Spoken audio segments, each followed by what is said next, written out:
Welcome to the Athletes in Motion podcast, From Race to Recovery, with your hosts, Tom Riegel and Kenny Bailey.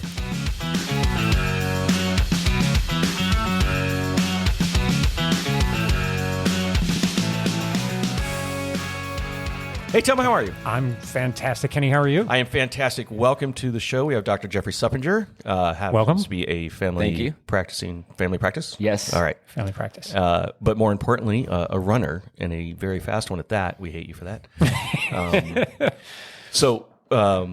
Thank you for coming on our show. Thank you.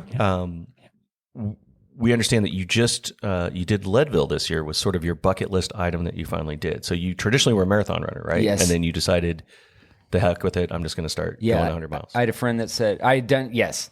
Well, that's summing it up quite quickly. All right, thank you. Thank you. And there we go. No, I did. I've done a lot of marathon running. Got into ultras in the last 5 years, ran more and more. I had a friend that says, why don't you do this? There's lots more background, but I finally said, sure, I'll do it. Trained a lot and did it, and it was one of the best races I ever did. Cool. So before we go down that path, So take us back to, how'd you get into running? You were 8 years old. You were eating waffles. What made you decide to start running? So it's interesting thinking about this. Well, one thing I remember as far as running, I grew up at the time. So I'm 49 years old. Mm-hmm. I grew up at the time where Mark Allen. The big Hawaii Ironman stuff. I remember getting Nike trainer shoes where you got there was a circle and you had to put your time on 3 different sports and see if it was an equilateral triangle. I don't know if you got that on I did not know that. I did not know Did that. You never one. see that? That was on a cross trainer shoe from way back. Okay. Wow. Okay.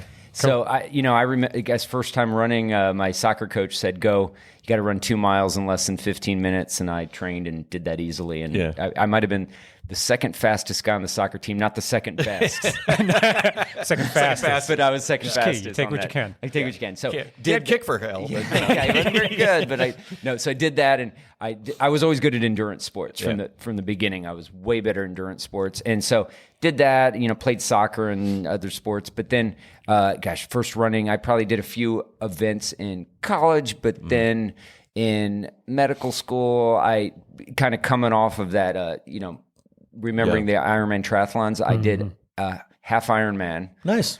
By simply reading a book. Excellent. Nice. I read a book. I did not know that. You did. Where did you? At Blackwater Eagleman. Well, look at you. Oh, okay. Because I grew up on the Eastern Shore of Maryland, so I got a book. I mean, this is as nerdy as it can be. I got a book. Didn't know what I was doing. Didn't have anyone to train with. I was basically trying to survive my first year of medical school. And you had enough stress, right? Trained in a pool. Didn't know how to do open water swimming, but I did the race. There you go. Finished it. Was way better at the running than anything else. Got through. Did some things. Probably rode my bike a lot more when I was young, and even I did my residency in the University of Colorado in Denver. So there you go. Did a lot more mountain biking. Riding. So your lungs just basically blew up when you're. I was going to say you're already doing endurance, and you're already. So I love that. So just add a layer of huge lungs to go with it. Did a couple of that. So I finished my residency. Probably did more riding. Was interested in cycling, and then came back. Started working here in Tennessee, and then did probably more. Well, actually, at the very end, Dr. Mark Cucuzzella, who's has a book out, and he's for barefoot running and so forth. He was my residency instructor at the University of Colorado. Oh, that's cool. So he said, Jeff, you should run a marathon. I ran first marathon, Steamboat, Colorado. Oh, nice. Right at finishing my residency. So I did my first marathon in 2003, and then came here, started working, probably did more cycling, and then I ran another marathon. I remember I trained for 2004 in New York. Hurt myself.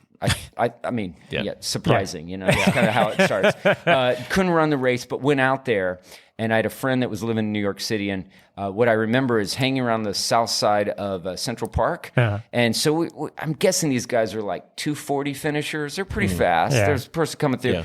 I'm walking with my wife. I see a guy come around the corner, stop, vomit on a tree. And then you're saying that's for me. And then he wiped his mouth off and kept running. And he kept running. I said, I got to do this. I got to do this. I'm not doing it right. I got to do it. Do this. So 2005, I did the race, and then I did New York in 2005, my second, and then it was faster than my first. I was within, not very far from qualifying for Boston, which was easier then. Yeah. And then so I ran my third race and qualified for Boston. That led to running a bunch of marathons. So I did a bunch of that. So that's kind of the So when gifted for the endurance run, for sure. Gifted for the endurance run. Well, yeah, and then you moved to Colorado and just do high altitude training for a while. So it sounds like you were doing a lot of athletics during your residency. Yep. And was it something where you found it to just be an escape, or it's just an extension, if you will? Probably both. Thinking about this, it's for me probably both. Like it's probably a good compensatory, healthy escape, like coping mechanism. Yeah. But it's become a little bit of who I am and what I enjoy, and it's not just. I mean, it's enjoyable. I guess from a mindset standpoint, it's like some people are like, I got to go train. I have to go train versus you just need to get out and do something physical. So you've been racking your brain all day. Good out and do something physical. Yeah. It's healthy. Yes. I always has found it. Well, actually, I should go back and tell one other story that I have found myself even telling patients. I remember the moment I was 24 years old. It was the second year. It was the third year of medical school. The first 2 years you spend mostly in classrooms. The third year I had spent my first 2-month rotation in the hospital. So we're at an inner city hospital in Atlanta, Georgia. And, sleeping poorly, eating Chinese food. I was probably 15 to 20 pounds heavier than I am today. 15 pounds, let's say. Worst shape of my life. Yeah. And I was Which is still 50 pounds lighter than me, just so you know. And I tell you, I hate you guys. And it was surrounded by, I have to say, I was surrounded by lots of unhealthy individuals. Oh, yeah. And I say unhealthy in a lot of different ways, psychologically, physically, everything. And people that looked older than they needed to look, and including some of, people in medicine per se.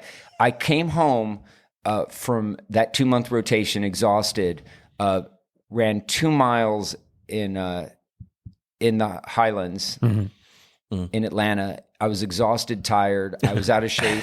And I remember that moment because I said, this isn't going to happen to me. Yeah. Like I said, I'm not going to be like that. This is not happening. And from that point forward, I can't, through different things, I've not always been in race condition and top shape. Sure. But I've never been a mess. That bad. But you didn't start taking up smoking and drinking.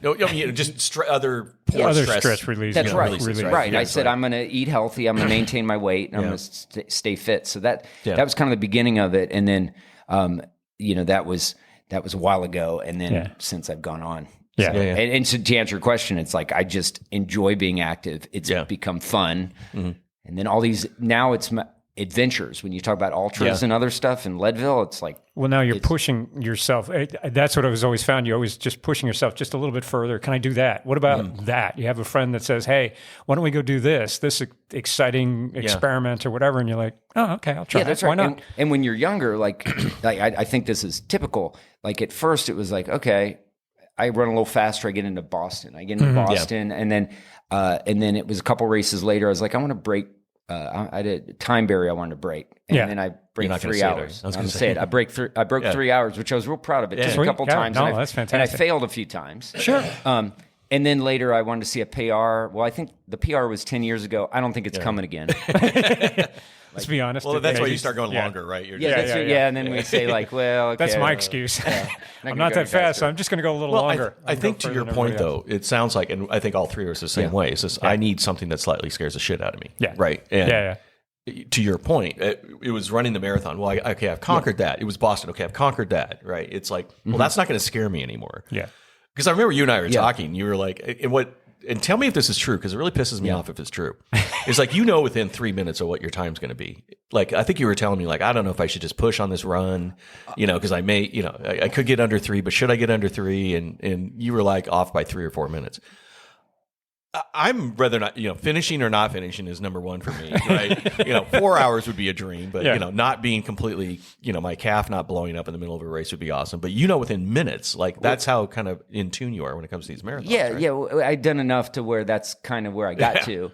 And, you could argue, well, maybe I could be pushing harder and going faster. But you know yourself. But right? I knew myself. I knew what I did, knew my plan, and that sort of thing. Yeah. So Well, the idea is not to get hurt. that's right. I mean, you have family, you have other responsibilities, you have patients to take care of. Like, you can't just like kill yourself out there and Yeah, but it ruin seems like so. a fairly disciplined person, though. Just by your nature, you seem to be Disciplined and consistent. I think the key is consistency. Like, that's a really good point. Yes, completely consistent. Yeah. Okay, so you're bored with the marathons. You're like, any fool can run one of those. Was it? You? Yeah. Have you done trail running before? Is it something? Because to me, I love trail running. Because the idea is that your clock gets to be put back there. Oh and yeah, you just kind of go. like I think the first one was maybe 16 or 17. I started. Yeah, I think one was in 16. I ran the Music City. Okay. And I think this is the one. I have a great picture that it's at the front of it. You can see David Goggins in the front of the picture with his shirt off. Of course, he's allergic to cotton. He's like, and you see me kind of in the background. You can see me, and I was like saying, "Can you tell the difference?" So that was a 16 race. Here was a 50K. So I did some 50Ks, and I think I did one of the Natchez Trace has a race, and their first race, their inaugural race, was a 43 miler. Oh, wow! So that was the first long one. Okay. I've since done a couple other 50s, like a Tunnel Hill and Natchez Trace. So I've done a couple of those, and the trail runs became, to your point, at some point you're not going to get any. I'm not going to get any faster. Yeah. Chasing that has lost it's not as exciting anymore. Yeah. Running in the woods reminds me of being a kid playing. Yeah. I get to play in the woods, and that's one thing the race director at Leadville said. They said, how can all of us tomorrow get at least a day to play in the woods like kids? The pressure's off, right? Because of the terrain, because of what you're doing. One of the first times I remember, I think I did a 25K, and it was like trail running, and people are walking up a hill. Like, you can do that, right? Because I know that if you blow it, you can run up that hill, but you're done for the day. So just the whole notion of you just throw your watch away, and you just like you said, you enjoy what you're doing, and you go out. And road runners I know will say, "Well, what's your pace? What are you going to do?" Exactly, right? And I say, "You don't get it. You don't get it. The pace is dictated by." Is there a tree in front of me that I have to crawl over? Yeah, right. Yeah, right? or is it slick? There's so many people on the ultras that go off so hard in the beginning. Stories of people just blowing up, 10, 20 miles in, all of a sudden realizing that, I was going too fast. Like, you got a long day ahead of you. And did you have to adjust yourself on that when you were doing that, or did you kind of? Yeah, I mean, I would say absolutely. At first, you go. It's like I knew how to. Because you internally know. We all know if we're running a 5-mile run, 10-mile run, or doing a 20-mile trail run, you kind of know internally how hard to go, or if you're running a marathon. Well, I was pretty good at knowing how to last 26 miles. And then first time I had to do 50K, it's like mile 28. You're like, geez, I'm a mess. What the heck is going on? Like, it's too hard. So yes, absolutely. And I don't know if you ever, I guess I've had moments where I said, this was really great. But I just ran, after Leadville, I ran a 50-miler, was it 2 months later? It was whenever the Natchez Trace was. And, I thought it was recovered, probably mostly was, but paced great for like a 55K. Not quite enough. And then it got really hard, and I was like, that's part of the game. You slow down, you adjust. And, highs and lows, and you just get through it. And I got through it. It was fine. So so I guess that's what I wanted to talk to both of you about, because you both have done 100 milers this year, and I have no desire whatsoever to do that. So you should. It's kind of fun. I actually want to do rim to rim, but we'll talk. Yeah. So to your point, there's a time like, okay, you're comfortable with 20, 30 miles, right? You're training for 100. At what point does it get like, does 50 get weird? Does 60 get weird? When do things like, because I know you said you started hallucinating on your first 100 on the first mile. one, yeah. Like the bushes turned into rabbits, and we had all sorts of great stuff. But I was looking back at that. I had a lot of mental stress the week before. Dogs got sick. We lost one. On the Monday before the race was on Friday. Yeah. So the second one got sick right after and was in the hospital, got released from the hospital the day I was driving out to the race. Almost didn't go to the race because it was that much craziness going on. Got out there, wasn't sure I was going to have the will to do the race. My first 100 miler, 14,000 feet of climbing, It was out there. We were trying to figure this out, and it was like, so I got through it. The sun started coming up in the morning, and I'm, almost 24 hours into this race, and that's when like my mind started to do funky stuff. Like leaves started to take on forms. I saw boats. I saw Demon Child. I saw a bunch of stuff, and I was just like, I kind of absorbed it, and I said, okay, I know what's going on. Yep. And then I just kind of enjoyed it. Because it was like, okay, this is pretty wild. I mean, there's no way there's a boat out here. There's no river. What's going on? Yeah. And I kind of went through that, and I met a few other people we were running with were having that issue. This year, did it again, opposite direction, no stress, no extra stress, whatever, no hallucinations, nothing. It was perfect. I had a perfect plan. So. Well, for me, I did pretty well. One thing that went really well for me is my nutrition. And so there was only one moment, it was probably mile 85 in that range, where I was maybe a little behind, and it was completely dark. And my part of this, if we go through the race, I'll kind of walk through this, but my vision wasn't great at the time. And I swore I might have stepped on a rabbit, and my pacer looked at me. He's like, I stepped on a rabbit. He's like, that's someone poured some water on the ground. Yeah, you're cool. Yeah. You're okay. Yeah, there was that moment. But the one other thing I can think of is that I had, in my reading and preparation, and I listened to podcasts and did some reading and so forth, then I experienced this, and I thought it was the most interesting thing. It was more, I did the Strolling Gym 40 miler. Okay. So it's a race in Tennessee. And I had read about, if you start getting dark and negative, you might be hypoglycemic and need to eat. Oh, no kidding. Yeah. Oh, interesting. Yeah. Okay. Oh, so every single race I must be. So anyway, that makes sense. So I remember there was one moment where, like, and I think it was interesting to me because it was really astonishing how, how specific this was. I started getting really negative, and it's like I was in mile 30s, and I was like, why am I here? What a waste of a Saturday. What am I doing? And I was like, this isn't me. Yeah. But those thoughts were creeping in, and I said, I think I need to eat. Yeah. So that's like emotionally, I retained control. Yeah. Yeah. Didn't go down that path, and I just drank a bunch. I forget if I had some Spring Energy, or I drank a bunch of something at the next aid, and then within 5 minutes it came back. Yeah. And it's like Snickers is right. I'm saying that this is the Snickers you are a commercial Snickers completely. commercial, right? Yeah, you came out of that thing. So so it was like, so I had kind of had some experiences in training with that. Well, that's kind of interesting, right? Because you just learn a little something from every race, right? So even if they're like, that was what, a 30 miler? It was 40, yeah. 40. So in relative terms, it's not that much over, but you learned quite a bit, and you keep picking up these little, nuggets of information to be able to do that. So what Leadville to me, I think is it not knowing it feels like it's one of it's a Boston Marathon version, right? Leadville's it's like New York, Boston. Yeah, it's in the top races. I mean, it's at altitude. I mean, it's at 11,000 feet. What 10.5 is when Leadville is. Can you just sign up for it, or do you have to have like a pedigree? I guess there's probably a handful of people that get in. You can get in a lottery. Yeah. There's some people that get in through the gym because it's sponsored by Lifetime. Oh, no kidding.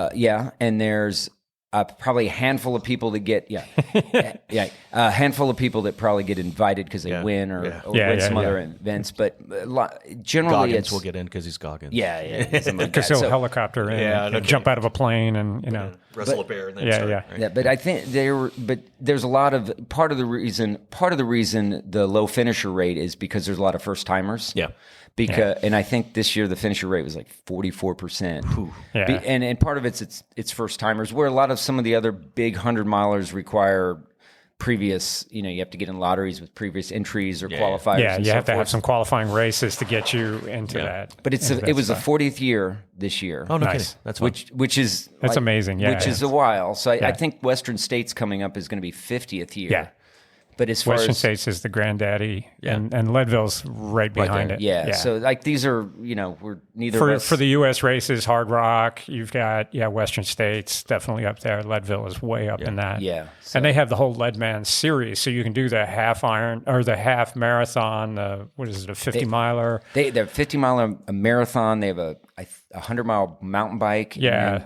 They might have another mountain bike too that's shorter. Yeah, I think there's a shorter mountain bike as well. If you do all 5 events in 1 year, you get the Leadman, thing. Isn't which it is funny how stupid we are? When it's crazy. Like it's like a pickaxe or something. It's a miner's pickaxe, which is I have a friend who's done it, so it's just kind of like the Dopey Challenge in Disney. You get more medals than Phelps, right? Yeah. I did a double century bike ride and we did it 1 year. But if you did 3 of them, you get a jersey. And we're like, well, we got to do that. So we did 3 double centuries. And then the 5 double centuries, you get a gold band. Nice. And I'm like, well, we got to have a gold band. I mean, come on, right? Yeah. It's just the dumbest damn Well, that's thing. why I went back to the No Business 100 was because if you do both directions, you get an extra buckle, like a bigger buckle. We got Isn't that the a most buckle insane for thing? finishing. So I have 2 buckles just for finishing 1 year and then the next year. And then I got the double buckle, which is almost the size of both of them. It's massive. Well, I'm wearing it to a family wedding in January. Yeah. I mean, I was doing awesome. amateur road racing, right? We're doing criteriums, right? And in order to keep the pace up, what they do is they do preems or premium laps, right? Yeah. And so one of the preems was like a 6-pack of beer. So you got these weekend warriors going 35, 40 miles an hour, just, and the joke is for any those races, 2 people are going to go home in an ambulance. You don't want to be you, right?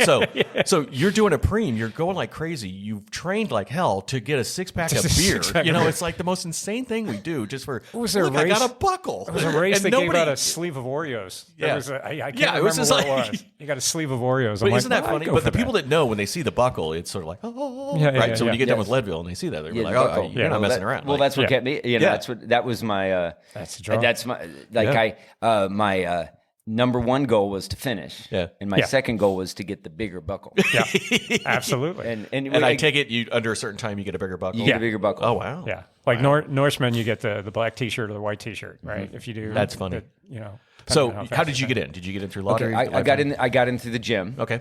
And which they had I think if you've been a member of the Lifetime Gym, which is a gym that's real close to the office and right here in the area locally, then they let a certain amount of people in. I don't know how many people get in that way. And then how much did you throw their way? Oh, you left an envelope, didn't you? No. Maybe many the years honey was have you there. been a member? Me and Benjamin Franklin think we really need to get in this race. I'm just saying. I don't know where that envelope came from, sir. I don't know. I don't know. It's not mine. So I got in that way, which was great.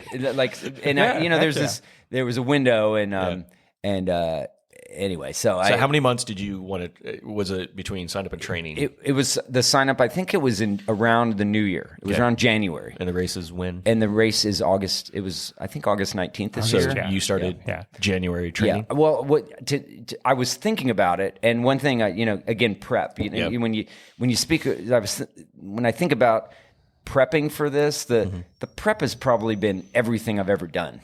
Yeah. You're right. You're consistent with your training year over year, so this builds to this. So it's just a matter of specific training for this race. You think a specific thing, but you think all the stuff. And one thing I did in the fall that was kind of a game is I said, well, I want to put in more miles and just see if I can run more big events close to each other and tolerate it. So I ran the Natchez Trace Marathon, which is a trail marathon. Mm-hmm. I ran the one in Percy Warner, the Flying Monkey. The Flying Monkey. 2 weeks later. It's a great name for a marathon. And then 3 weeks later, I did a 50K in Montgomery Bell. Okay. And I just approached those all just went slower. Yeah. Like I kind of put my hat down like this. Yeah, that's hard for you. Is that a hard thing to do? It must be because you're running like sub 3s. And it was a little more difficult, but like when you start thinking of that, it wasn't that difficult. I just said, I got to run this like a training run because I want to run another marathon in 2 weeks. Okay. Well, and I figured out that I could. Yeah. But I just had to go significantly slower. Like my marathon time on that thing was 40 minutes slower than I had run a couple years before. Mm-hmm. But a trail marathon, I just slowed down a lot. Yeah. So, and then I did the next one and ran it slower than I probably could have, and then ran the 50K. And so that kind of was my. I was like, okay, I think I can like run Leadville. That was kind of my like, okay, if I could do this, maybe. Yeah. So then I started and then I started putting some miles in. I like downhill skiing, so I went on a couple ski trips, and my number one goal through that was like, okay, people say, well, what about your Leadville training? I said, well, first thing is I need to not get injured. Yeah. So, when I check. So when I put my skis up at the end of the winter, I was like, okay, I'm checked. Number one done. Yeah. You're very much a list guy. Good. He loves a list. I like the list. There's So, not yeah. a list you don't. When your like wife gives you like a grocery list, are you like giddy? It's like, Get excited. look at that, I got a list. He got a list. alphabetizes I got it, everything puts on it the in list. right I got order. I got to do it in the right order. I do the so, same. So I got through that, and then I probably then started putting more miles in April, May, June, July. What was your typical weekly mileage for a marathon? Like before, for a marathon before, I think when you were going faster times and stuff, were 40 to 60. 40 to 60. Okay, Yeah, and then what did you get to? I probably was more in the 50 to 70. Okay, or maybe even it's some were- surprisingly not that much. It's not that more. much. Some were like maybe even 60 or 65, but the hours were a little bit more because I was slower. Yeah, What percentage was off road versus on road? I would say, as far as days of the week, it was 3 out of 6. Okay. As far as time, it was probably 75% So or you 80%. So you would do a couple of like during the week, just Yeah. you show up to like run group. And Yeah, do a run group, do a run couple, 5-7 miles, 8 Yeah. miles. Maybe I'd get Keep it loose. Keep it. something like that. Maybe I tried to Wednesday have a half day of work, so I have the afternoon, and I'd always try to, particularly prepping for Leadville, to try to get out to one of our local parks and do some laps just to be, because I learned before on trail runs, it's like, oh, why is this so hard? It's like, because I haven't been running on the trail. Exactly. Yeah. Because it's Trails- different miles, Yeah. different muscles. Trails teach you to pick your feet up. Oh, no Pick your kidding. feet That's up, the hip big thing is flexors, pick your feet up, smaller steps, lateral movement, all the different stuff. So Yeah. figured that out, and then I do like big weekends, Saturday and Sunday. Were you doing weight training as well, or was it A mainly little bit, but then as I got more miles, You could. Yeah. I just they're just It's too much. I mean, I was looking at something in Jason Coop writes a book, Ultramarathon. So he has like it's this. the book. It's the book. Yeah. So he has this flow diagram that I agree. It's kind of like, should you do weight training? It's like, could you be running more? Would running more help you run more, run better? Run more, run Yes. Do you know how to lift weights? Do you know how to lift weights and not get hurt? And like you have to say Yeah. the right answers to all those. And before the end of it, it's like, just go run? there's not enough time Yes. for me Yeah. to do a lot of weight training. But I did more weight training at different times through the winter and some months before. Yeah. So, recovery is near to dear to my heart. So what was your recovery looking like as you're doing that? Do you try to are you just naturally gifted and you don't? Well, What part, like hamstrings are terrible for me. Yeah. Is there a particular thing that you no, also I'd probably, it's probably a weakness. Like Yeah. I'd say I could probably stretch more. I think there were probably times training where I probably was overtraining, where you're just like, I feel exhausted. You're just dragging. I was like, I'm tired. But I think one thing I've been able to self-regulate is like when it's in recovery, it's just not pushing too much. Yeah. I need to take a day off or I had this idea that I want to run 8 miles today, but it's going to be 4. Yeah. And So you're I'm good with that. That Yeah. helps. Yeah. That helps. Yeah, so you're a walking dichotomy, which is cracking me up because it seems like you very much like a program, right? Yeah. You like to write stuff down, you like to do research, but you're astute enough to know that just because it says 8 doesn't mean I'm doing 8 today. Yeah. Or if it's supposed to be a training day and you wake up to your point, like I think I'm overtraining, that you can say stop. Yeah. That's a rare trait, by the way. Yeah. that some people have. Yeah. The reason why people go see you is because people like me that don't know that it said 8. I did 8. How are you feeling? Well, my calf. Well, it's and maybe I know this because I've done it wrong before. Yeah. Okay. You kind of learn that, and then you get older, and then you say like, okay, like That's I want to do something in a week, and just filling out the box on the piece of paper doesn't really. And as you get accomplish older, goal. it takes you twice as long, if not recover, more, to recover, and it's more devastating at that point. So, how is your fuel then? I mean, are you generally a clean eater anyway, or is it something that do you have to like increase the protein? Was it the carb increase? What those things that? Well, I'll tell like you, for a guy new for me, that's a difficult thing. Training and I'll say training and then racing differently. Yeah, we'll get to the racing in a second. So, the training, I generally eat pretty healthy. Okay. So like I generally, don't eat much fast food. Yeah. Luckily my wife cooks really clean and healthy. Nice. So there's healthy stuff around the house. We don't have a lot of junk food and that sort of thing. But at the same time, when you start putting on more miles, and I'd come off weekends where I did 4 hours on the trails on Saturday and 2.5 hours on Sunday, and it's Monday and I'm ravenous. And I can say this medically too. It doesn't matter. At some point it's just you need fuel. Calories, reaching, eating bread or, whatever's in, Eating bread. I'm eating a bunch of bread. Just, this guy. Hey, with anything on it. Anything. You want to eat something. Yeah. Well, and your engine, your furnace is just cooking at this point. Or you finish a big thing and it's like, okay, I'm going to stop and, get a Subway on the way home. Or, Is there, I have to tell you, because I know when I'm like, if I do a hard workout or I do a hard run and I'm super hungry, for some reason, fried chicken sounds incredible. Is there a thing? I know fried chicken's terrible. I know that. Yeah. But don't tell my body that. It's just like, all I want is fried chicken. Like when I got done with Ironman, half Ironman in Muncie, I think I drank a liter of beer and fried chicken. That was, I don't know why, but is there like a craving you have? Is there something that I think it's interesting you say it, and it's probably different for everybody, but your body will crave what you need. Like if my body needed probably just the fat. Well, I think to your point, I think I'm hypoglycemic when it comes to this because I dehydrated the hell out of myself that day. It was terrible. If you're hungry, like if you're low on protein, sometimes your body's craving protein, and if it's carbs you need, it's like it's just carbs. And so it's hard for to say. I've never really.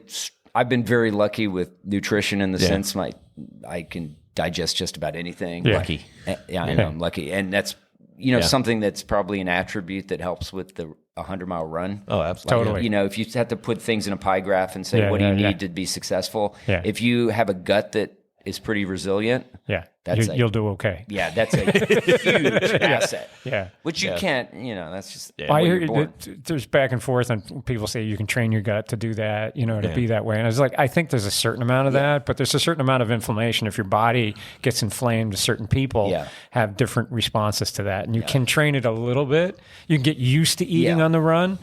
But I think if you're going to have these big inflammation reactions to things, you're going to get it. Some people are like, and I guess it's good. This is consistent with my experience professionally. I mean, there's a bell curve of every attribute of human existence. Exactly. And like your gut tolerance is one of those. And so anyway. Well, I think it's I think newer people that even like marathon runners or anybody else, I think they undercall nutrition during a race more than anything else. Yeah. Like it surprises almost everybody. I mean, I think that's the trough you have to go through, right? The education you have to go through is like mile 30. Yeah. Your body's going to react differently to whatever fuels you thought you were going to do. I remember my first marathon, I thought I would take 7 gels, right? And I was dry heaving at mile 21. Like, that's not going to work, right? So you just know, like, I have to take more real food because, but you don't know that until you go through that kind of deal. You need the experience. And I can, could add on to that. The longer you are out there exercising, and this is, you need more food, and obviously, and even training, like I'll generally, when I'm not going to be out more than an hour and a half, and even if it's a weekend run with other people, I could go 2 hours and not eat. But I figured out training during this event that if I'm going to be, it's a better training event. Yeah. And I feel better if I actually eat a little bit. So if it's going to be more than an hour or hour and a half and you eat a little bit, you consume a little bit of carbohydrate, I feel better. Yeah. And so what is your, are you more like, when you did the 100 or you do the 50s, is it more like you eat like potatoes with salt on it? Or are you more like liquid nutrition? Okay. So I'll tell you, I thought about this and again, had kind of a plan, and I guess, and again, it goes back to, and again, this is a, N of one and it's me, right? I had all these ideas, like I had all this idea with food, and I'll tell you what happened. Yeah. Number one is I said, I got to stay hydrated. And part of this is coming off training in Tennessee. Yeah. I got used to drinking so much fluid because, we know it's hot as anything in the summer. I trained all through the summer. I had to drink tons of fluid just to survive a 2-hour run. Yeah. Right. So I said, well, one thing I'm going to do is I'm going to have dilute scratch.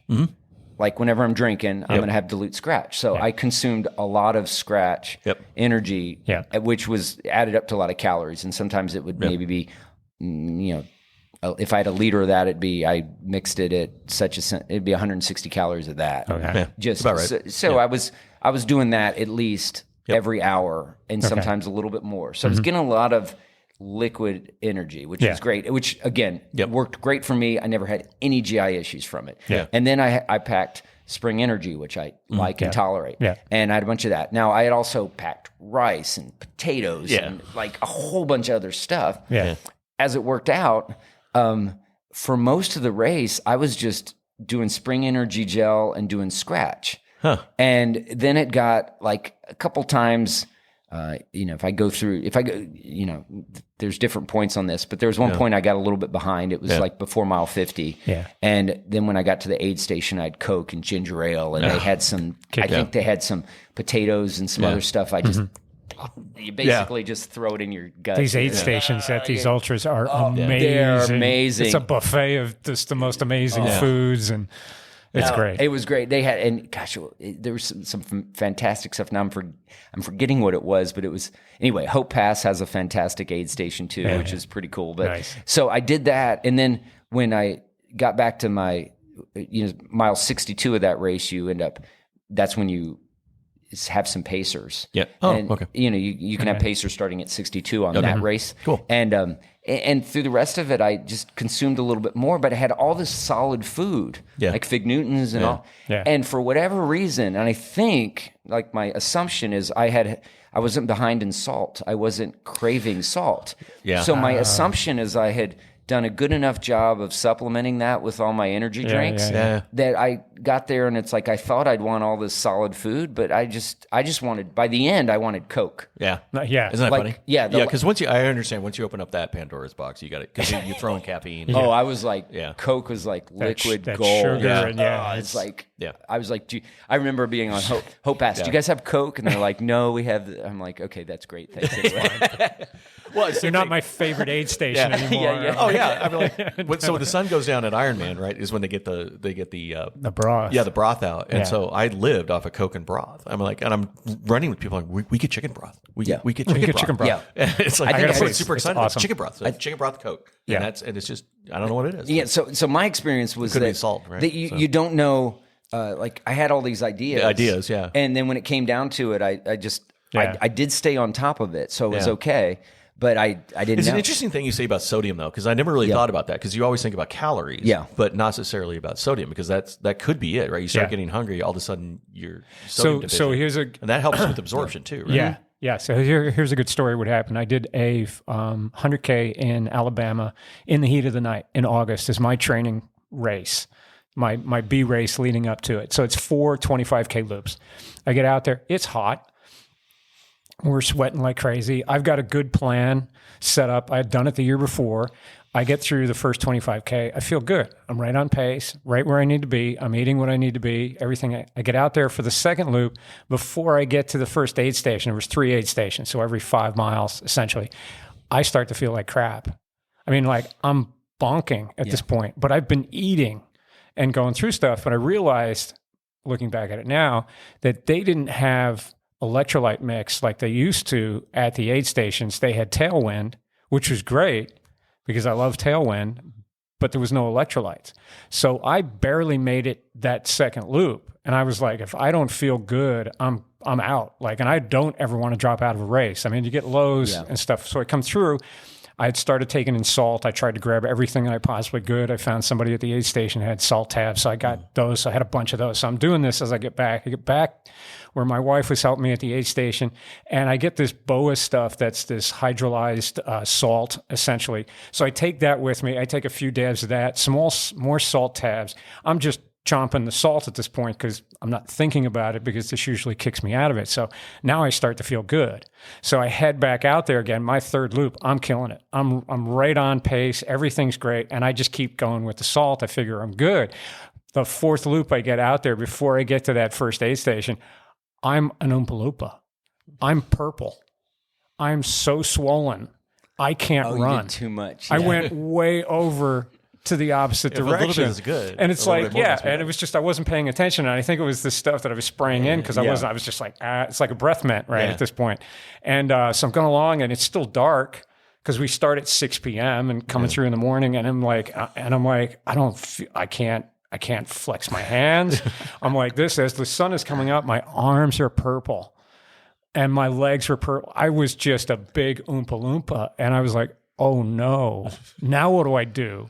So then it was like potassium. I need a banana and I need a lot of water. I can't eat anything because it all has sodium in it. That's funny. So I spent that whole loop just basically surviving to get that flushed out of my system, which took me a little bit longer, added an extra hour probably onto my race to get back to the start-finish line. And I felt better when I got back. But even at the finish line photos, my wife was saying, like, I was going to post a picture of, but yeah, you look a little bloated. I'm like, yeah, I was. Yeah, that's awesome. That was really bad. I mean, how bad was that? I mean, is that something like I should have just been like, I'm out? Well, you're okay here. I'm here. You're all right. I knew how to manage that because I've done enough races where I've gone the opposite direction. Yeah. And I know I've gone not quite this far before. I've had experiences with that, and we kind of figured out what to do really quickly. But I mean, that's something to watch out for. Oh yeah, you have to. Yeah, I think that my take on a lot of that is if you allow there's always a balance here because with eating.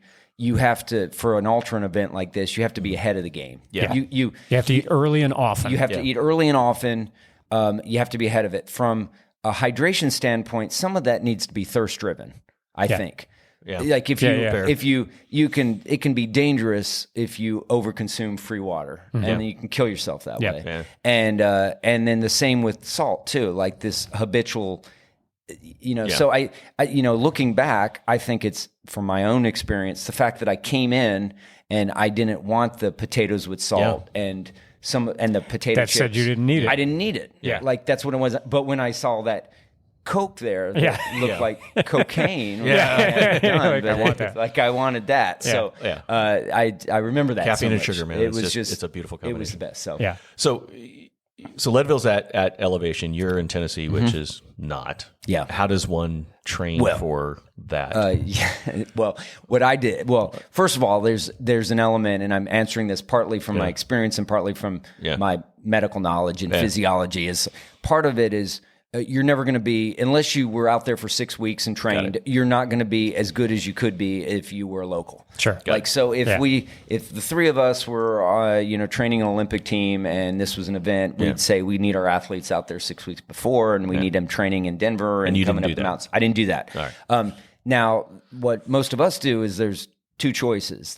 You either go out a day like right before the event and try not to get sick and hope that if you get altitude sickness, you're mostly near the finish line, which I chose not to do or be more than 4 days ahead. So I went out there, I flew out Sunday night and went up and stayed in Breckenridge. Okay. And then just for the week, kind of, I did some reading and chilled out, went on some 3-mile runs. Kept it real low key. Kept it low key, hiked, Little tried to eat THC clean. to keep you sleeping. Yeah, we know what you did. Colorado. We know what you did. Did that. We know what you did. And it was great. And I think that, I can only assume that having had 5 nights at altitude made a huge difference because, other than, I can say coming over Hope Pass the second time, which is at 12.6, and it was like mile 55 maybe, I had a little bit of a headache and I was like, okay, I don't feel good. Is this fatigue, headache, altitude sickness? And at the same time, I'm like, well, if it's altitude sickness, I'm about ready to go down 3,000 feet. So and then when I did, it was done. Yeah. And so that was it. Oh, perfect. So I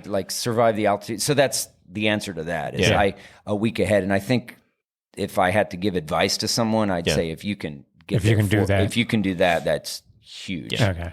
Okay. Is it dumb question? Is it a similar thing if people are coming in from that are traditionally drier on the West Coast, for example, and you're coming into the South with that much humidity, or is it just you're going to sweat and that's just? I think the altitude I think is just separate. But is there a similar type of thing for people that? Like when we first moved to the South, because we came from California to the South. My kids started doing cross country. They were purple when they came home. Like they just didn't understand that sweat.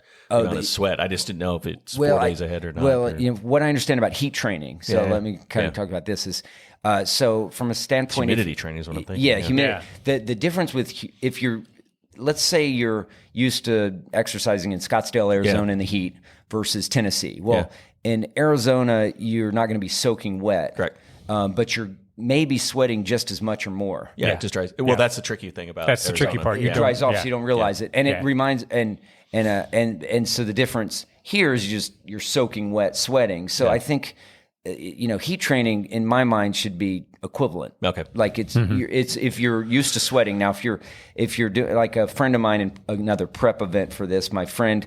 I helped pace my friend to the Key West 100. Oh, that's a good sweaty one. Yeah, that was super sweaty. Oh. And in fact, side note here, and that was, we talked about, I helped him with some ideas on how to prep, because in Tennessee, it's just April, May, it's not so hot. He had to go down there for an 85-degree heat. And so he did some stuff to kind of prepare for to be super hot and be trained. And there's some things you can do for that. But gosh, what was I going to say? The one thing that helped me about doing every event helps me. And I think you're making me think of two examples. When I did the Key West one, so I'd go down there. I'd never seen 100 before. This was in May before the August event. And I kind of thought I knew what 100 miles was. When I saw him do 100 miles, I was like, oh my God, this is crazy. So, we'd finish the race. Monday, I fly home.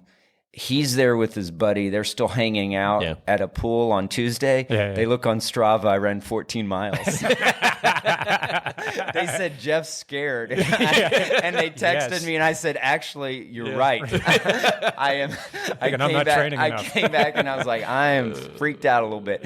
So that's one. So the other thing you said about being hot is I ran a Las Vegas marathon a couple years ago, and it was relatively warm, but it was so dry there. I didn't drink enough. And because I didn't realize how much I was sweating. And it was, my first Ironman to Arizona was in, I was living in Tennessee, moved to, went to Arizona. And the first thing you think of is like, this is fantastic because there's no humidity. But the second thing you realize is I literally packed 3 chapsticks because you just get dry, right? And it's weird. So I'm like, well, if I put a chapstick in my bike, and that can help on a myriad of things. If my lips get bang, if I get a little rash or whatever, you can do that. But it was just like, you just don't understand like that difference between it. And then when you are going from dry and you come in here, you're just like, you feel like you're trying to run in a swamp, right? It feels like there's a cotton, thing in your mouth that you're trying to breathe through. It's just like, and you just have to adjust for that. So, we've been dancing around the conversation of Leadville, but you're there 4 days ahead. What was the plan going in? What was the plan? Okay. So I'm there ahead of time. I had some good friends come out on Thursday. We go to Leadville, have a house. It was great. I was with another friend, and how many of us were in the house? Maybe 7 of us total. Wow. It was great. Nice. So one guy had done the race 3 or 4 times before. He was a helper. We had a good buddy of mine, another friend that did the keys that was there to pace me, another friend that came in to pace. So how big was your support crew then for you specifically? For me specifically, it was 2. My buddy was there, and he had 3 people, and I had 2 people, but we were all kind of together. Got it. Yeah. So we're all together. So we basically had so it's not like his friend is going to ignore you guys. No, we had like 5 Jeff who? I don't 5 know. support people and 2 runners. Yeah, Okay. that's great. So that's good. So did that, got there, and then the race starts at 4 a.m. So that I remember the night before, and this is I ate ate some a bunch of, I guess, spaghetti at about 5 o'clock, right? So it's like 6:30, and it's like, let's go to bed, right? Everyone's like, you should go to bed, try to get some sleep. I remember sitting and staring at the ceiling for about 5 or 6 hours, and then slept maybe 2. And then the alarm goes off at like 1:30 in the morning. Well, it's a big deal. I mean, this is Leadville, right? You're like sitting like, and I'm sitting here thinking like, all the thoughts that go through your head. You're like, you're excited. You don't want to disappoint. I wonder how well it's going to go. Like, here's my plan. Is your mindset, because doing Boston's also sort of a, it's a bucket list event. Right before Boston, did you feel the same way you did that, or did you feel the same way Leadville? Which one felt a little? I think, it's hard to think back to the first one, but very similar. Was it? I think, but Leadville was more frightening. Because of the distance and because like there's so many things to go wrong. Right? Like it's just like I had listened to people that did it and podcast and it's, being there and seeing the grandeur of the mountain, the 14,000 footers, and you're all around you is like, wow, it's just mind blowing. Like it was, there was like an element of like I feel very confident and know what to do, but there was more of this is beyond my control. Like what's going to happen? Am I going to, this is big. This is big. Am I going to get altitude sickness? Am I going to roll my ankle? Am I going to get so sick I can't eat? Like I really want to finish this thing. What's the weather report was pretty good. So how prepared did you feel going in? Did you feel like you did enough? I felt like I did enough. Now, if you drill down and say, could I be Again, this is the balance. Everybody's for all always of going to us. say that, right? Yeah, I always yeah. Could have done more. But you felt healthy. I felt healthy and well and good enough and in a great place, and the prep was great, and all that was good. Now, I could do more specific training and kind of push your lactate threshold more and all that. But like, it was more for me just about being healthy and well and rested and fit. And but that wasn't in the back of your head. Like you felt good. I felt good. I felt like I'm confident to do this. And in fact, part of the thing that was exciting for me is like, I remember in particular, and this was months before there was a Leadville podcast. And I don't know this guy's story that much, but it was all about Drew Peterson. I think Drew Peterson, he's a professional skier. He had finished the year before and he had broke 25 hours. So I listened to his old adventure. And I was like, I think I'm fit enough. I'm not 29 and I'm not an ex-professional skier. I think I am, but not. But I said, I think I could. You were a mediocre soccer player. Just saying. That's right, I was. But if we went on a long run, I was like, you were there. Exactly. You were the guy. When the coach says, go run for 8 miles, and everyone goes like, oh, please. And I'm like, just come 8? on, let him talk. Anyway, so I listened to that and listened to his whole trials and tribulation about through the race, and I was like, I think that was like in my mindset. I didn't want to talk about it too much, but a goal in my head was like, and I told my guys, it's like, this isn't about anyone else. So it's not about like the standings or anything. I said, I want to finish number 1. I said, but I think I can beat 25. And I'd like that big buckle. Nice. Yeah. And so that was It's a big buckle. That's huge. It's a nice buckle. And I just, so that was in my head at the start. And then, how much does that drive you? Because that drives me way more than it should, right? Because everyone like, well, I just want to finish. You're like, no, you don't. I mean, you do, but there's always a number in your head, right? I think, for me, I think there has to be whatever it is, like whatever your benchmark is. For me, that was my benchmark. And I think the number's also based off your ability. To your point, like I'm never going to figure out how to do a 25. Like when I went into the half, I'm like, I should be able to keep this pace because I know during my training plan I kept this pace. Yeah. So when I start doing math, I'm thinking, okay, I should be around this number. Yeah. And then where it goes or where it doesn't go. So there's always a number there. So 25 was a magic number. That was magic number. And again, it's kind of and it's a belt buckle. And it's a big buckle. It's the bigger buckle. I get it. Come on. Totally. Sashay into a restaurant in Denver with that bad boy on. Yeah. Heck yeah. You're not buying drinks. Look at that buckle. Get this man a drink. So huge. Put a scorpion in it. He's a 25-hour man. So anyway, so you toe the line. You're at 4 a.m. It's the 25's in your head, and then thing goes off. Yep. There's I think 826 people started. I remember that number. And they talk about it's a shotgun blast that goes off, and they that's freaking awesome. They talk about they pack the shell with a little extra powder, so it gives a little more oomph. Little and juice. it's just Because Ken Klober, founder, Ken's the guy, shuts it off, and then Mary Lee, she's the one at the finish. They said at the pre-race, they said, basically it's really simple. When the gun goes off, you start running, and when Mary Lee puts a thing around your neck, you can stop. So I like that. Any questions? No, we're good. That's it. Go that way. So we start climbing. And if we, I guess, what elevation do you start? You start at 10.2. Okay. So you 10.2, and then kind of on a road out of town. Oh, and one thing, let me full circle to this is my third year residency in 2003 in February. I did a rural rotation where I spent 3 weeks working at the hospital in Leadville. Oh, there you go. So I was like at a clinic. So there's a kind of worked connection in a hospital. there. So a little bit of connection. And small hospital, and just, I'm sure it's expanded and been purchased and so forth. But one side was the acute care, and the other side was the like assisted living or nursing home. Okay. So that's how small it was. Two things. So anyway, I kind of knew about the way back. So this was full circle for me. Yeah. And my first marathon was at Steamboat, which is so you're right Steamboat, there, Colorado. So I said, and I kind of joked with some friends. I said, this is a great story because it's 20 years, and if something happens to me, it's a great bookend of my career. Right? 20 years later, he goes back to Colorado, and that's it. Yeah.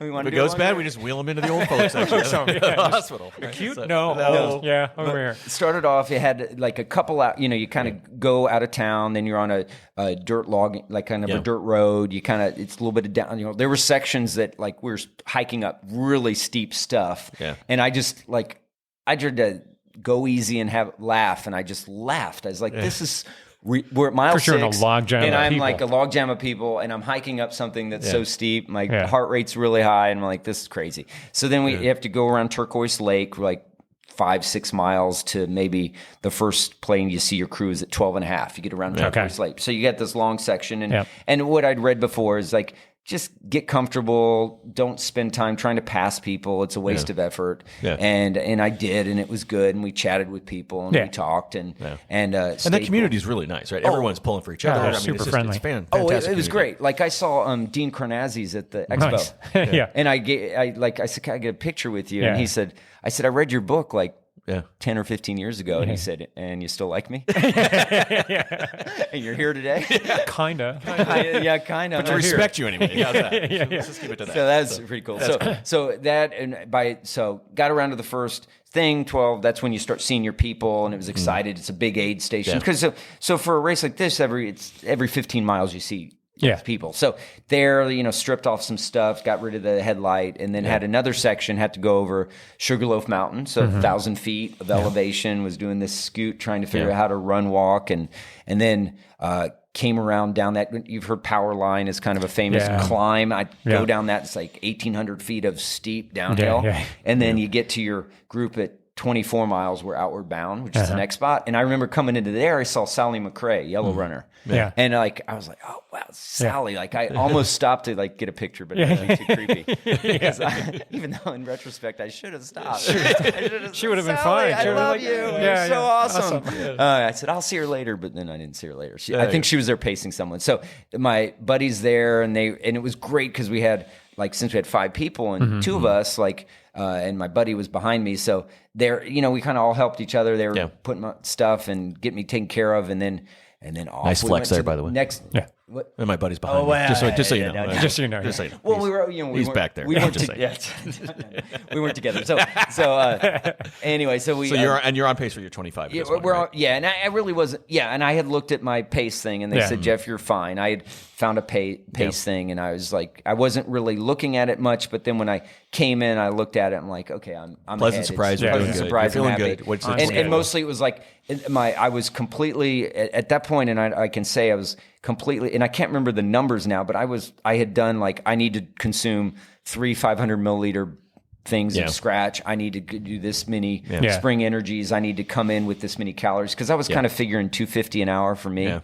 And so I was on pace. And then the next section, when you go from there up until 38 is Twin Lakes, as you go up, and you're kind of next to Mount Massive and Mount Elbert. Mount Elbert's the tallest peak in Colorado. Wow. And you're up kind of aspen forest, single track. It's beautiful. It's gorgeous. And just cutting the edge of it's beautiful. And I remember one time, the only time I fell in the race, so I met this other guy, I think his name's Garrett, and we were talking, and he's like, yeah, I met Sally. So a woman. So message up. So he says, yeah, took a picture with her, had a great conversation with her, and he pulls his phone out of his pocket. I fall and like scrape up my hand. I'm bleeding. I'm like, well, that's okay. This is the worst thing. And then he is trying to look at his pictures to show me a picture of him and her together. He falls.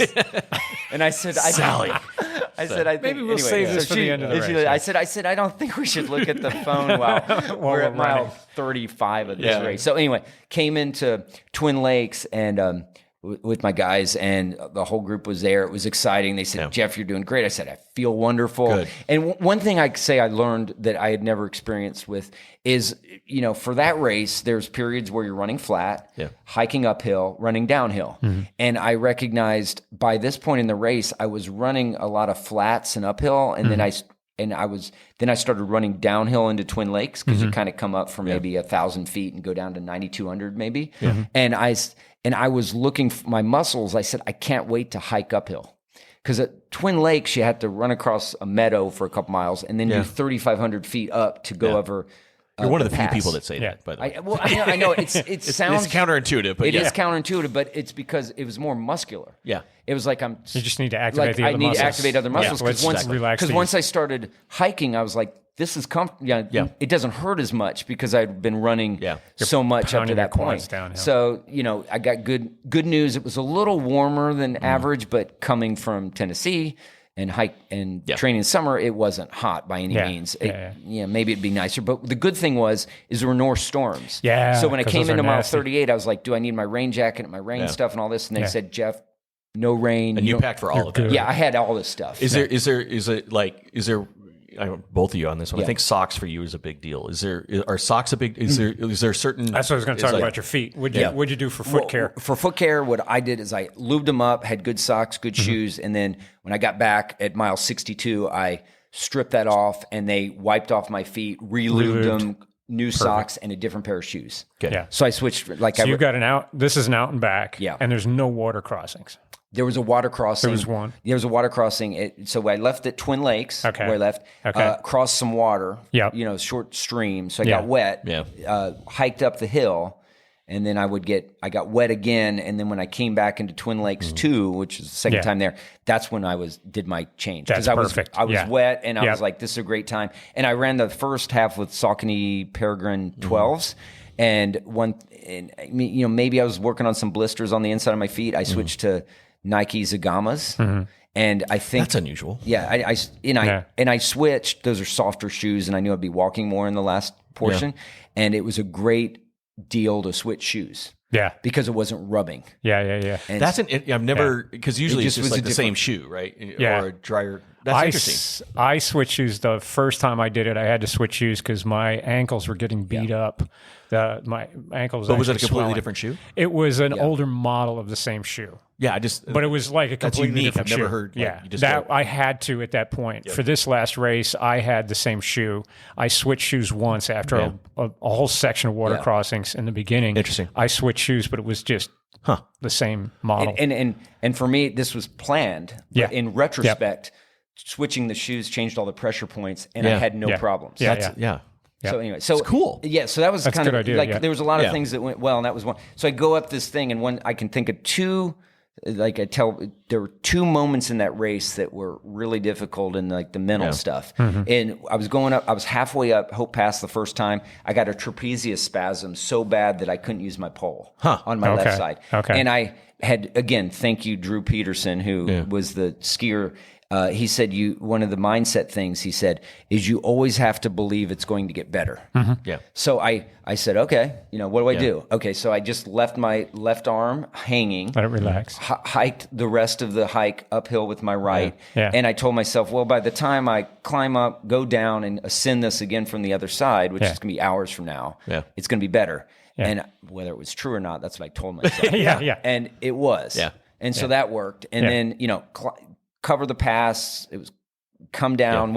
Again, another thing about ultras is I didn't study the map quite as well. I thought I'd come down. This was like massive disappointment. So I get to the top, and I was like, okay, all you got to do is descend the hill. So I descend a couple thousand feet, and I'm like, okay, where's the aid station? I was behind on food. Yeah. And it's like, 4 more miles. You gotta be kidding. That's rough. That was tough. So that was my second point, which I was behind on food and behind on water. Yeah. But I was like, I just got to get there. So when I got to the aid station, and the other thing that helped is right about 4 miles out, I saw all the leaders come by. Yeah. And when I saw the leaders come by, again, it makes me laugh in retrospect.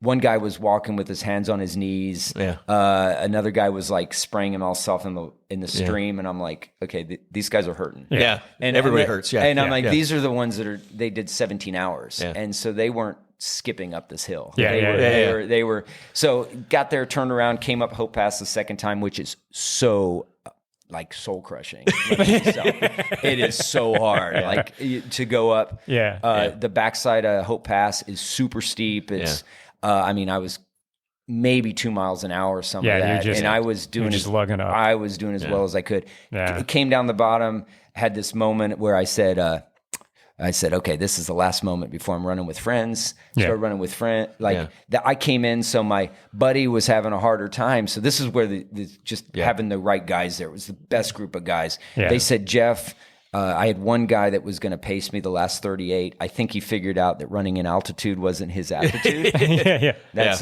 So they said, Jeff, you're on fire. You got 3 pacers. We split this up. Cool. Rob's going to go, David's going to go, and Vance is going to take in the lead. I said, Vance. I said, great. That's wonderful. I'm so happy. So I had each of them. And then and then I ran walk, and then as it got further, when I got on this going up, once I got about mile 80 and it was dark, I have to tell you another thing that I did wrong. Like a lot of things right, but one thing I did wrong is I wear contacts.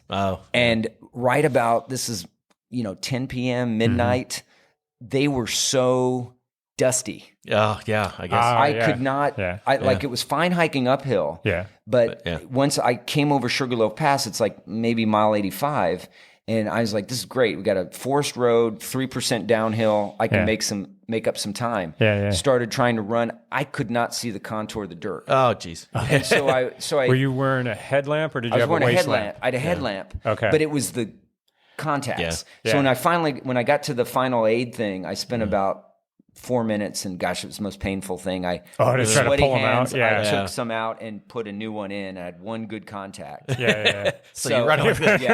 And then One-eyed Jeff here. And then so did a lot more walking. I wanted to break 25. So I slowed a little bit in the last bit. Part of it was a strategic conservative approach, because when I started running, and again, I can't blame my contacts. I was tired as anything. And you're not coordinated, and it's terrible. I was tripping, and it hurts.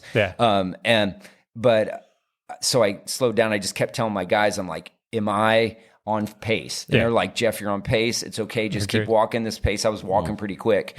And but another thing happened again. I still am friends with this Vance. I'm still friends with him. Some people would say you shouldn't be. We're like 3-4 miles from the end. We took a wrong turn. And this is like middle of the night outside of Leadville. I ran 0.8 miles out of the way. We get to the top of this hill, and I'm like, there are no flags. You We're went in the up wrong another space. hill. That four-way turn back there, we did the wrong turn. Oh my God. And so here's again another interesting thing about the mind. I turned around. I said, we're going. And I started running sub 8 miles. I was going to say, adrenaline is a beautiful thing. I started running. I dropped him. I dropped my pacer. He's like, Jeff, I can't run this fast. I'm like, well, keep up. And I'm like at mile 98. You're like, tough shit. We're going. We're a mile and a half off, right? Because I was scared. And then once we got back on, and then I finished, and it was amazing. I'm sure I finished. And it is 24:42. Nice. Another half a mile. Congratulations. The wrong way. I know, and with a little bit extra time. So really, 10 minutes. But so 24:42. And the interesting thing, full circle, that podcast I listened to with the skier, he finished like 10 minutes behind me. I just saw. I mean, I didn't meet him. I wish I would have met him. But I looked later. Awesome. I was like, I would have said like, thank you. 24:42. You got the big buckle. Yeah, because he came in at like 55 or something, like to break 25 again. So anyway, that's awesome. So you got the buckle. I got the big buckle, and then I had got the big buckle. Felt great and excited at the finish line. Took some pictures, and about 10 minutes later, vigorously started to shake. Body temperature no longer. Isn't that weird? Your body just can't regulate body temperature. Like it was in the low 40s, and immediately one of the guys grabbed me. I said, I need to be in a car. They took me a car. I warmed up, slept 45 minutes. So we went back home. We were all like, let's have a beer, let's hang out. Okay, so I sit in the shower for a while, warm up. I get out of the shower, I'm like, no way, I need to sleep. It's 6 a.m. So I go to bed, wake up 45 minutes later, hacking up dirt. I felt like it kind of makes sense. I hacked. It's so dry. Like for 3 minutes, so like 2 or 3 minutes, I hacked, and I was like, this isn't good. And then it ended, and I never did it again. And then that was kind of cleared your on the lungs way to out. recovery, and now I'm so thrilled, and now I don't know what I'm going to do next. You got to figure out 24. The interesting thing about when listening to you guys, it's not that you're going to. It's not that you have knowledge or education of the good race. It's knowledge of education when the race doesn't go well. Right. How to course correct. It's sort of like good golfers aren't perfect shot hitters, right? I mean, Tiger is a fantastic golfer because he can hit out of a rough, right? You guys are trying to, it's the exact same thing. It's not, I can put together the perfect race. It's if the race goes wrong, how can I course correct, get back to it? And keep it will your mind, go wrong. like, don't freak out, right? Just kind of put it back. Okay, how do I fix it? How do I trust that the stuff that I've known in the past is going to be doing and be able to do that? So kind of the last thing before we go here is like, so if you have, when you talk to people that are doing, marathons or 50Ks and they're saying, hey, we want to, kind of go up to that next notch, what's your kind of advice that you tell those people? Like I'd say learn from other people and you know, incremental goals. Yeah. Get Jason Koop's book. Yeah, yeah. I think listening to other people, incremental goals, and kind of like a step ladder approach. Yeah. And then you just have to figure out what's right for you. And you like know, you said, you can read all you want, but you have to listen to your body. You have to listen to your body and figure out what's right for you, and you know, whatever.